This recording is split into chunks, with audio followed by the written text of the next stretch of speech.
Hello, hello, hello, everyone, and welcome to a Sassy Mini. This is the traffic light method of organization when it comes to all things your shop. You can use this for your daily life. You can use this for your business. You can use this for just about anything when it comes to how to organize your life. And this was something that I developed about 2 years ago. And this will be our third year of how to use this traffic light method. What do we use? What are you talking about, Nikki? Well, it's a three light with a box kind of philosophy, if you will. Red, yellow, and green. And then we have the purple box, and I'll get into all of that in just a few seconds.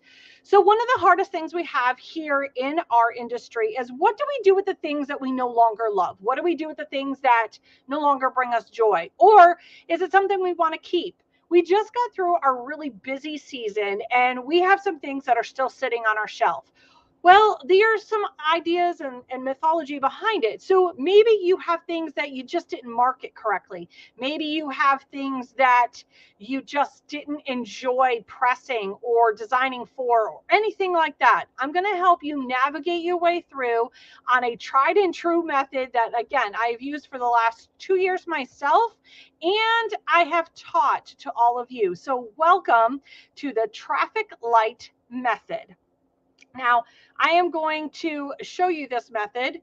Here it is. You're going to look at everything with a red, yellow, and green light. And then we're going to add in the purple box. And we'll get to that in a second. So what is this method? You're going to look at an item. Let's say you have an MDF, for an example, you have an MDF ornament. Maybe you didn't market it the way you wanted to. Maybe it didn't sell. It wasn't your hottest seller. Well, we're going to take a look as to how we can go about marketing this item, right? So let's go here. Now, on this item, what you want to do is go in here and you think, okay, stop what you're doing. Let me just get rid of that thing right here. There we go. This product no longer brings you joy. You can no longer get it. Maybe you divorced the vendor. Maybe the vendor's no longer selling it. You have tried everything you could to market this item, right? Or you just downright hate it. You thought you were going to love it. You don't enjoy it. It doesn't bring you joy. It's not something that you want to press at 2 a.m. when you're busy as heck, right? This goes into your, I'm going to destash this pile. I want it out of my shop. So you're going to stop what you're doing. You're going to move it out of your shop. It no longer gives you all the feels that you were absolutely looking for, right? So we have that. Now, let's see if I can make sure I go this in the right direction. Your caution. This is probably going to be your most used box, if you will, right? This is your yellow box. What is your yellow box? Well, you liked it, but you have to answer a few questions for me. Does this bring you joy? Did you advertise it correctly, right? If you answered yes to both of those, then you just automatically move it to your green light, right? That's your green light box. That's your go box. If you answered no to one of those, you might want to move it to your purple box. Again, we'll get into what the purple box is. So this is just your middle box. It's not that you don't love it, so it's not going to be in your red box, and it's not that you absolutely love it, so it automatically goes to your green box. Everything in your shop starts in yellow. We put it all in the yellow, and then we just look at it one by one and move it to whichever box. Some things will be pretty cut and dry, right? Some things you'll move to that red box because you absolutely knew you hated it, and some things will go to your go box, right? This is, you love everything about this product.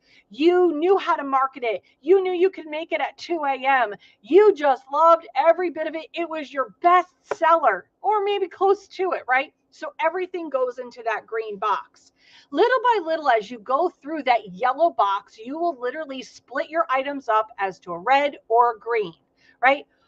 Well, that dreaded purple box I keep talking to you about, let's get into that. There's a fourth box, and that's the purple box. The purple box is of items that you love, but you can't make a go of them. You've tried every which way to Sunday to market them. It's just not something that's going to sell in your area, but you loved the item. Okay, hold tight. These are items that are just too good to put in your D-stash bin, because remember, when you put items in a D-stash, you literally have to sell them at or below cost for what you purchased them at. At least by having them in the purple box, you could still get your top dollar for them, but it's just not something you knew how to market correctly, or it's just not something your area is into, right? Then if it's one of those things that you can't put it in your go box, right? Because it doesn't have all the feels that it needs to have, you add it to that purple box. This will house your items that you can use for fundraisers, for promotional baskets. These are items, though, that you can still get from a vendor. You don't want to put stuff in your purple box that you can no longer get, because inevitably you put something in that purple box and you're going to want the next person to want 10 of them and you only have 8. It always happens. So items in your purple box are the items that you can get again. They're just maybe not a full go. You've tried everything for it. You still love it, but this is a great fundraiser, great gift basket idea, great giveaway idea. That's what that purple box is for, because you never know, just in case, if someone happens to see it, now all of a sudden, it's now in your go box. You see, so it's kind of like that midway point. So let's go back through what these different boxes are. You have your stop. Stop what you're doing. This is a box for the stuff that you just no longer love. It doesn't bring you joy. This, you want it out of your shop. You're going to put it in a Sassy Summer D-stash. You're going to get rid of it. You are no longer going to purchase this item. Or you've divorced the vendor, because let's just be honest, that happens. You can no longer get the product because maybe the vendor doesn't want to carry that product anymore. Whatever the reason is, that's your stop. Move it out of your shop, make way for new stuff. Your go box is just that. Everything about that item you love. You know how to sell it, you know how to market it, you know how to press it, you know how to do all the things for it. It just brings you joy. You sell the item and then it's in your go box. Everything in your shop starts out in that dreaded yellow box of decisions, right? Because we have to make those decisions. We have to figure out what to do with that item. Let me give you just a quick thing. I don't carry everything in my wheelhouse. I will go through and say, you know what, this did not sell for me. I did not market it correctly. It's just not selling in my area. Then I get to decide if it's going to go in my red or my purple box. I have to decide, did I give it enough justice? Did I give it its due diligence, right? When trying to sell that item. If I felt like I gave it its all, then I'll put it in my purple box. But if I didn't give it its all, and I still am just not getting all the feels, into the red box it goes.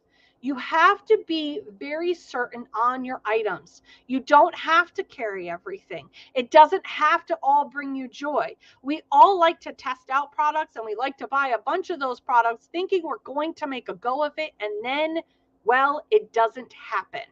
So we start out with our yellow box, the yellow box of uncertainty. We have to figure out, we're going at it with some caution. We're figuring and navigating where it needs to go. Whether you put it in your go or your stop, it's up to you. And then you have to decide, does it get put in the purple box? This method has worked for everything in my life, from cleaning my kitchen cabinets out to getting rid of my children's clothing to even my shop. I have used it in every aspect of my life. I will put 4 bins in front of me. And in those 4 bins, I will decide if it's a red, a yellow, a green, or that purple box. Why purple? Because purple just makes you happy. That's why. It could be any color box you want. I don't care. As long as you go through and you start to sort out your items. This is a great way to organize your shop. Check your inventory while you're at it as well. This is the time to do it. Between Christmas and New Year's, get in and tackle that shop. Go through all of your things, reorganize it, look at those items, give them a hard look. Go back and look at your sales for that item for the year. Did you sell any bit of that item? Did you do all the things you were going to do for that item? Did you give it its due diligence? Did you give it its justice? And if you didn't and you can't, then you know what to do. These are just some of the methods that I've used literally over the last 14 years. And this is something I've been teaching for this is my 3rd year teaching the traffic light method. I hope this is a little bit more of an understanding as how I do my things here in my shop, and why you guys are always going, Nikki, how can you just get rid of things? How can you just destash it all? Because you know what? My shop needs to bring me joy. I don't have to carry everything, and that's okay. So with that said, let me go back over to here. You can use this method anywhere in your shop. Just take the time, get out those 4 boxes, do what you need to do, and you too can utilize the traffic method. Talk to you guys all real soon. If you want to go back and watch this on a rewind, you could go find it on the Facebook group or on my YouTube channel. Until next time, I'll see you guys all later, you know where, on the flip side.